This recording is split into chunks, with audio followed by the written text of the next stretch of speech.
Alô você! O Marco na TV mais uma vez no Jantar Entre Amigos. Sempre junto com o Birantã Bispo, que reúne os amigos. E dessa feita estamos trazendo Jamil Albuquerque, teólogo, economista, escritor de 3 livros. Enfim, nós vamos ficar sabendo um pouco de Jamil Albuquerque. Vamos falar também com José Fernando Quevenato. Vamos falar hoje também com Coronel Módulo.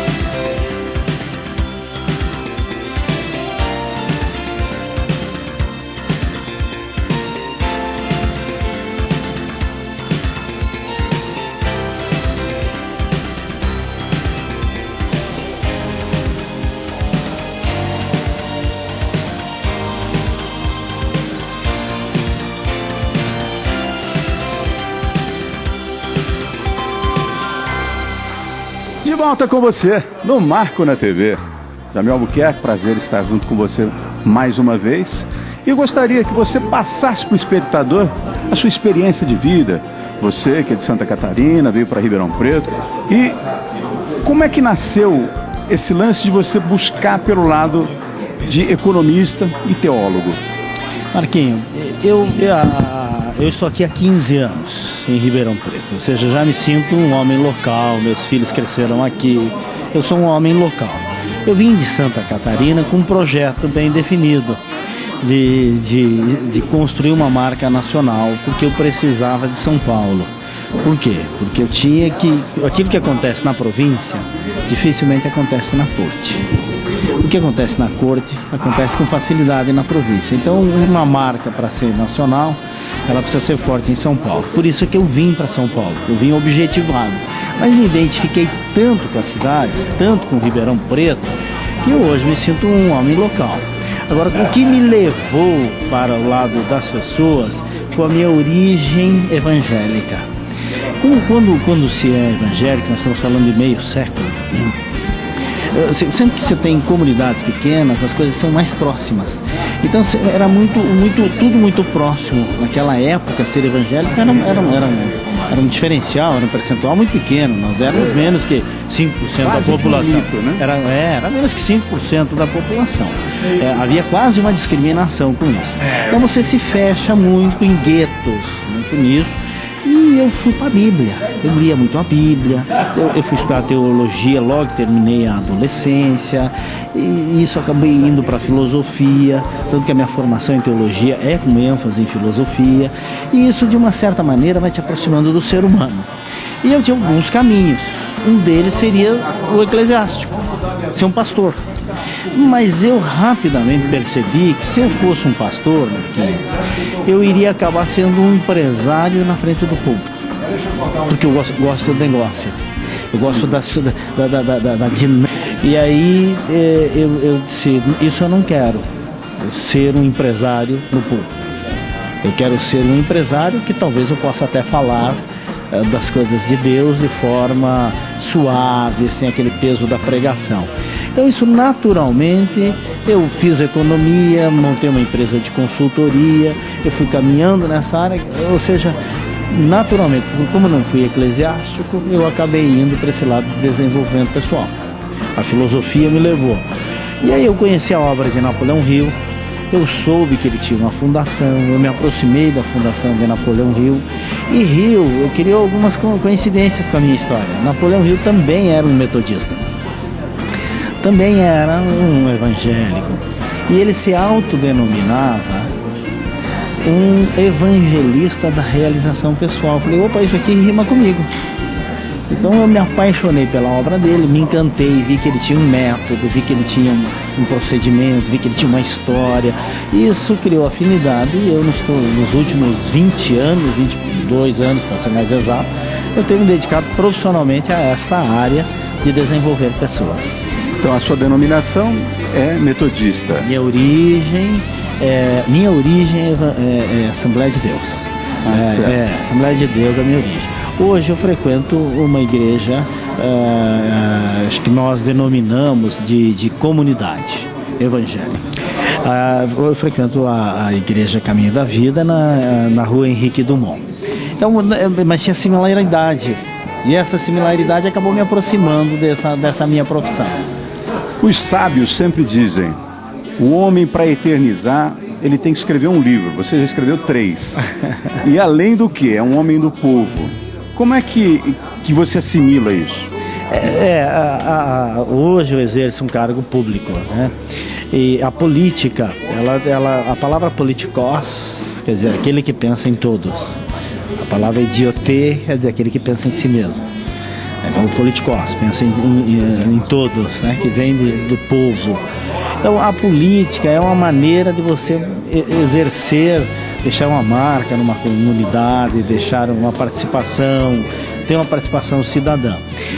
Eu, quando escrevi o livro, eu queria contribuir com o povo. Eu queria que mais pessoas soubessem aquilo que eu tinha adquirido, porque o ser humano, ele é aquilo que ele compartilha. Se a gente não compartilha, você vai ficando com conhecimento represado. Quem tem um dom tem uma dádiva. Verdade. Essa dádiva também tem uma dívida. Gera uma dívida. E se essa dívida precisa ser paga. Lhe dá e ele cobra depois, né? É a dívida. Então como é que a gente paga a dívida? Compartilhando. Então eu vejo assim, o sacerdócio evangélico, religioso, o sacerdócio empresarial, porque ele existe, o sacerdócio público, político, que existe, que nós não podemos desistir da política. Não existe democracia sem política e não existe organização social sem política. E como que você chegou a esse cargo público, Júnior? Nós participamos da construção da história junto com o grupo da prefeita eleita Darcy Vera. E na época nós participamos da chegada dela, junto com ela, com o grupo. Passado um tempo ela me convidou para que eu fizesse parte da equipe de administração da cidade. E honrosamente eu aceitei o convite. O que marcou na sua vida? Marquinho, eu tive alguns marcos, como todos nós, em meio século de vida se tem muitos marcos. Mas eu tive um marco recente que acabou gerando um novo livro para lançamento meu agora. Eu estava ministrando uma aula na Universidade da Califórnia e como professor convidado. E eu aproveitei para assistir as outras aulas. Eu já estava lá, aproveitei para virar aluno desse intensivo. E foi Miles Kyer, um professor que fazia parte da estratégia americana para o século XXI. E ele falando das macroeconomia, da governança global, e eu, em determinado momento, eu perguntei sobre o Brasil, quais eram os olhares, quais os pontos fortes, e ele falou assim, o Brasil tem tantos pontos fortes, e citou o futebol. Quando ele citou o futebol, ele disse, o Brasil tem um problema com o futebol. O Brasil tem o melhor futebol do mundo, mas o Brasil não vende o futebol, o Brasil vende os jogadores.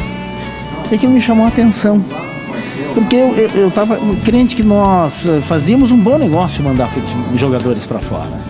Ele falou, e aí eu disse, explique-se melhor. E ele justificou, explicando que a Inglaterra se tornou uma grande potência usando o futebol para treinar as pessoas quando estava se tornando uma potência na era industrial, porque as pessoas estavam deixando de serem agricultores, artesãos, pessoas do campo para ir para a indústria. E como preparar essas pessoas para eles terem disciplina, terem produtividade, competitividade, terem estrutura, como preparar tanta gente? E o futebol são 2 quadrados formando um retângulo, onde as pessoas têm regras, têm disciplina, têm competitividade, têm vibração. Então a Inglaterra se beneficiou substancialmente do futebol para treinar o seu povo, para treinar o seu contingente. Então eles montavam uma fábrica e um campinho de futebol atrás. Treinaram grandes contingentes humanos através do futebol. Eu voltei de lá e comecei a pesquisar sobre isso e escrevi um livro agora, Vivendo e Aprendendo a Jogar, e que estou lançando agora pela editora Planeta com esse conceito. Então foi um marco no sentido de compreender que como um esporte pode mudar a história de um país. Isso foi algo marcante para mim nesses últimos 2 anos. Perfeito. Tá então a palavra com Jamil Albuquerque no Marco na TV. Professor Cassone, o melhor conceito de um jornal é a credibilidade. O jornal O Diário tem credibilidade. Para o jornalista Gilson Filho, o melhor jornalismo é imparcial e independente. O jornalismo do Diário é imparcial e independente. Para a colunista Dulce Neves, o melhor noticiário é sempre fiel aos fatos. O noticiário do jornal O Diário é sempre fiel aos fatos. O Diário conquistou em 55 anos credibilidade e confiança. O Diário de Ribeirão Preto. Leia e assine.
Estamos de volta. Não é comigo?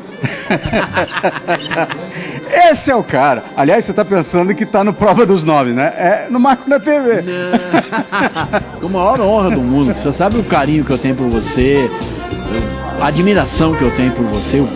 A recíproca é verdadeira. Mas eu sei disso e sei e percebo isso. Isso que é legal, né? É verdade. E você, Marcos, você é meu amigo de décadas e décadas e décadas. Aliás, o Zé Fernando Quevenato, ele já foi secretário de comunicação da prefeitura. Com muita honra. Agora eu pergunto para você, qual é a principal finalidade de um secretário de comunicação da prefeitura? Olha, eu parto do princípio seguinte. O que é comunicação? Comunicação é se fazer entender. Quando você consegue se fazer entender, você está comunicando. Então a principal arma, a principal virtude de qualquer comunicador é fazer entendimento, é provocar o entendimento. No caso de uma prefeitura, é alguém que estabelece uma ponte entre a organização oficial, que é o governo, e o povo. Quando ele consegue fazer isso, fechou. Muito bem, mas além... Vem cá, Jubair, por favor. Tá aqui o Jubair. Jubair, fala pra gente, esse jantar de amigos, onde e como teve essa ideia para começar? Vamos fazer 2 anos já, né? Começou em 2011, nós estamos em 2013.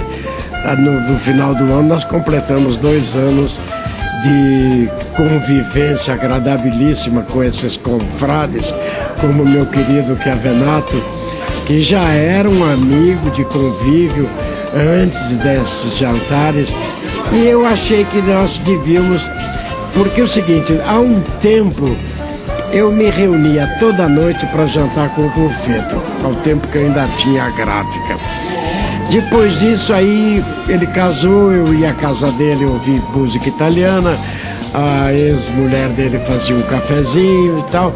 Depois que eu vim pro Diário, nós perdemos o contato. Toda vez que nos encontrávamos, nós precisamos jantar.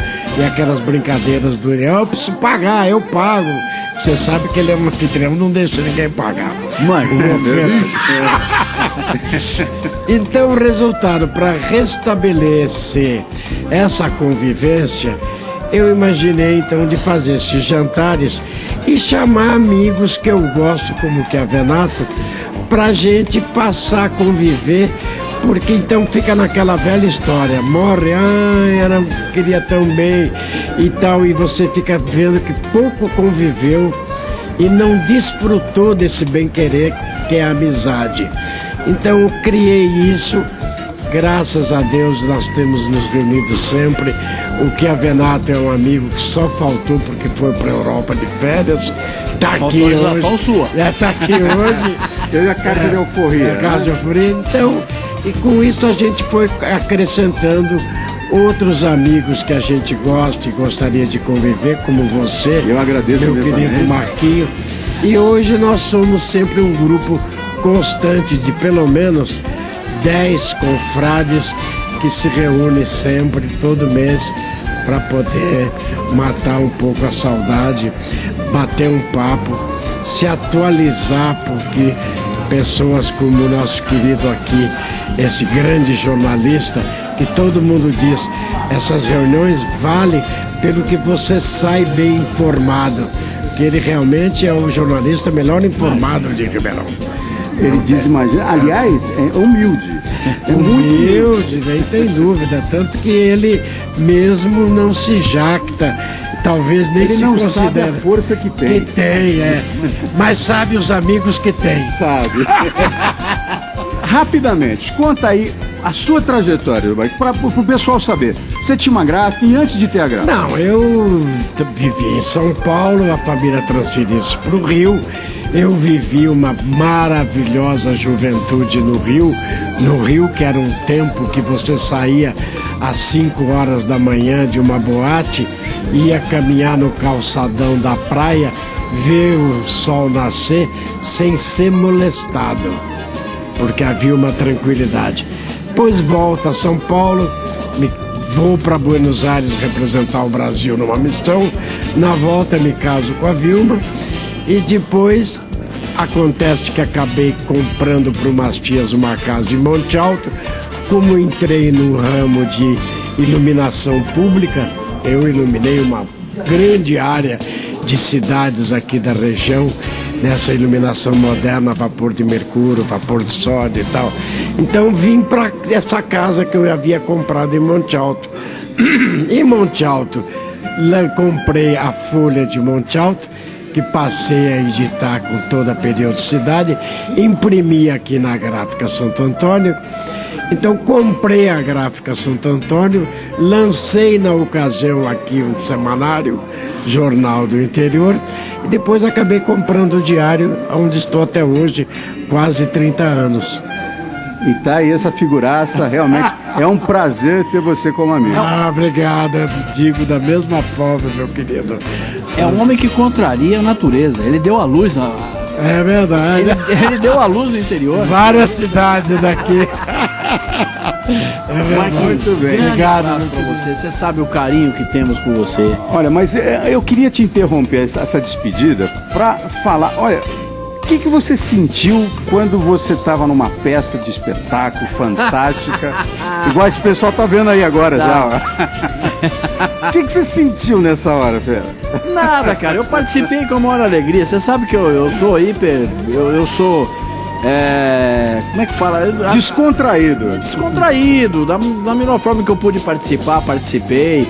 Minha filha fazia circo, tua filha fazia. Minha filha também faz o circo, coisa e tal. Professor de educação física. Aí eu fui lá, um encontro entre pais e filhos, entre professores, aquela coisa maravilhosa. E eu saí de lá absolutamente feliz. E participei da forma mais tranquila possível. E me senti assim muito honrado de ser escolhido para ir no palco e fazer essas palhaçadas todas aí. Olha, adorei. Eu fui assistir uma peça lá também. Eu queria me lembrar, é um cameraman da TV Tati, eu não me lembro direito quem que era. E era um analista de Bagé. E a mulher ficou nua e veio na plateia e escolheu ele. E levou ele lá pra cima. Eu acredito que a mulher dele deve ter ficado bastante bronqueada. Olha, e se nua no palco, ninguém nunca me chamou. E tomara que chame. Tá certo. Mas conta aí pra gente, tua trajetória, Renato. Olha, eu sou um jornalista caipira, nascido em Ribeirão Preto, formado no interior, saí de Ribeirão Preto poucas vezes, aí fiz jornalismo fora, essa coisa toda, mas eu acho que a minha vida está muito focada em Ribeirão Preto. Eu vivo Ribeirão Preto, tenho orgulho de ser caipira, tenho orgulho de ser, sabe, carcanhar rachado, tenho orgulho de ser pé vermelho daqui de Ribeirão, essa coisa toda. Porque é aqui que eu vivo, aqui que eu respiro, aqui que estão meus filhos, né? Estão aqui, a minha família está aqui, minha trajetória está aqui, meu ar, o ar que eu respiro está aqui. Então eu tenho muito orgulho disso. Que ano que você foi secretário de comunicação? Foi na... Aí eu trabalhei, foram duas etapas. Eu trabalhei com o João Gilberto, antes disso eu já tinha trabalhado com o Nogueira. E tenho muito orgulho disso, de conhecer por dentro como é que funciona o serviço público, como é que funciona essa coisa toda, né? E acho muito legal isso, acho que isso te dá uma experiência muito grande, te abre, né? Te abre um horizonte maior do que você imagina. Eu acho que todo jornalista tem que saber como funciona o serviço público, que é muito diferente do jornalismo que se faz no dia a dia. Já é um jornalismo que você conhece as coisas por dentro, saber a forma de noticiar. Conhece a máquina, né? Conhece a máquina e, mais do que isso, conhece a forma de noticiar a coisa, né? E além de ter trabalhado na secretaria, você trabalhou em várias emissoras de rádio. Trabalhei praticamente em todas as emissoras de rádio. O Sistema Verdade de Comunicação. Muito. Eu fui diretor, muito me orgulho. Eu fui diretor, praticamente implantei. Foi meu diretor, né? Foi, muita honra. E eu tive a satisfação de implantar o Sistema Verdade, quando ampliou coisa e tal, fiz aquela coisa toda, o Tony me convidou. Eu assumi a diretoria geral de jornalismo do Verdade, que era rádio, TV, jornal, essa coisa toda. E foi hiper legal, foi uma experiência uma editora, muito, né? 10, uma editora. Quer dizer, foi gratificante, foi uma coisa assim, sabe, nova na minha vida, coisa e tal. E que eu fui lá para ensinar e acabei aprendendo. Aprendi muito mais do que acho que eu ensinei. Aliás, a nossa vida é um aprendizado. Mas né? muito, e sempre. Eu aprendi muito com você. Imagina. Essa sua humildade é que faz você crescer cada vez mais. Não é nada disso não. Cara, eu acho que a vida assim é cheia de oportunidades. Uma hora você tá em algum lugar, outra hora você tá em outro. Depende da lógica, depende de oportunidade, depende de ocasião. Nossa vida de jornalista, ela é muito dinâmica, né? E ela acaba exigindo de você, para você não se concentrar apenas ter o foco do jornalismo e tal, mas não se concentrar apenas num único parâmetro, é isso aqui, vai isso aqui a vida inteira. Não, ela é muito dinâmica. Uma hora você tá aqui, uma hora você tá ali, coisa e tal. Acho que não tem que brigar com isso, tem mais é que agradecer. Quais as emissoras que você já trabalhou? As emissoras de Ribeirão eu trabalhei em praticamente, menos FM, mas nas AMs eu trabalhei em todas, né? Todas. Televisão, praticamente em todas, não trabalhei na IPTV, acho que de restante eu trabalhei em todas elas. Fiz o Aqui Agora, no SBT, trabalhei na Record, trabalhei na Band, trabalhei em todas praticamente. E jornal também, né? Jornal todos, com certeza jornal todos. Como repórter, como editor, como editorialista. Hoje eu tenho uma coluna diária sobre política no Tribuna. Grande abraço. Esse é o mestre. Tchau. Tchau, um grande abraço pra você. Tchau. Mas essa confraternização, eu acho que como eu disse, é um marco na vida da gente, né? Muito. E depois do comercial, eu queria que você pensasse o que marcou na sua vida como jornalista ou como pessoa. Daqui a pouquinho.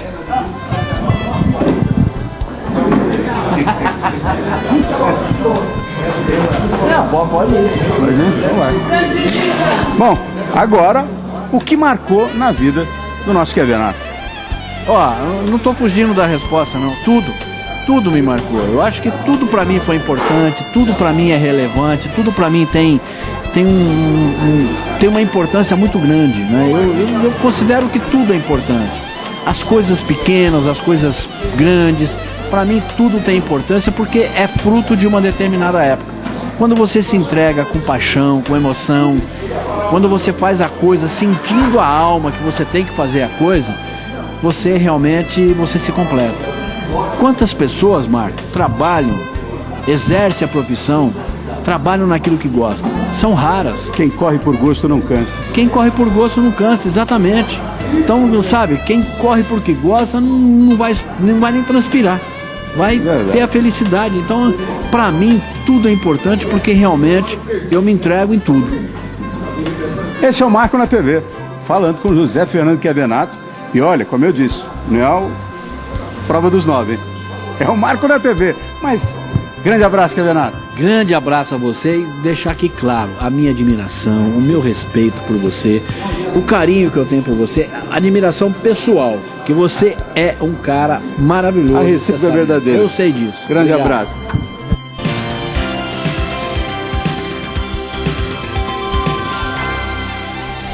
Para o professor Cassoni, o melhor conceito de um jornal é a credibilidade. O jornal O Diário tem credibilidade. Para o jornalista Gilson Filho, o melhor jornalismo é imparcial e independente. O jornalismo do Diário é imparcial e independente. Para a colunista Dulce Neves, o melhor noticiário é sempre fiel aos fatos. O noticiário do jornal O Diário é sempre fiel aos fatos. O Diário conquistou em 55 anos credibilidade e confiança. O Diário de Ribeirão Preto. Leia e assine.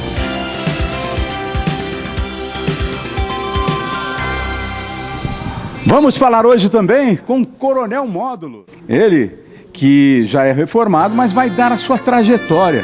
Módulo, como é que foi o seu início na carreira militar? Que o meu sonho sempre foi servir a corporação e a polícia militar, porque eu entendo que através dessa corporação você tinha assim muito espaço para ajudar a comunidade e foi o que eu procurei fazer no meu comando aqui em Ribeirão Preto. Então eu fiz o ginásio, o colegial, fiz o Barro Branco, fui declarado aspirante, mas eu não vim para Ribeirão Preto. Eu fui servir em Campinas, no 8º Batalhão, e como segundo tenente ainda vim para Ribeirão Preto. E aqui eu fiz a minha carreira, não saí mais de Ribeirão Preto,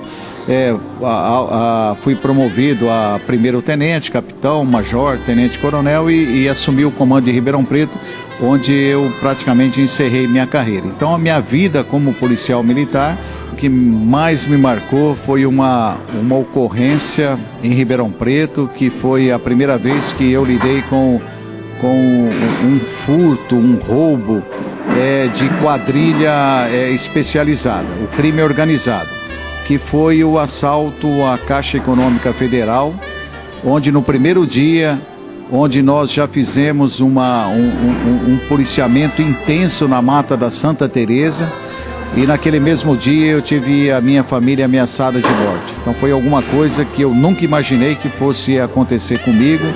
E durante toda essa operação eu tive que manter a minha família às escondidas, com segurança total. Isso me marcou muito, nunca pensei que fosse passar por uma situação dessa. E realmente é muito difícil, mas graças a Deus tudo deu certo. Conseguimos prender todos os integrantes dessa quadrilha e através de um contato direto com a Polícia Federal foram removidos rapidamente de Ribeirão Preto. E logo em seguida tivemos o retorno da família para casa, mas durante 5, 6 meses ficou aquela preocupação de qualquer atentado à família. Isso preocupa muito. Com relação à nossa pessoa, a gente está acostumado, mas quando envolve a família realmente é preocupante.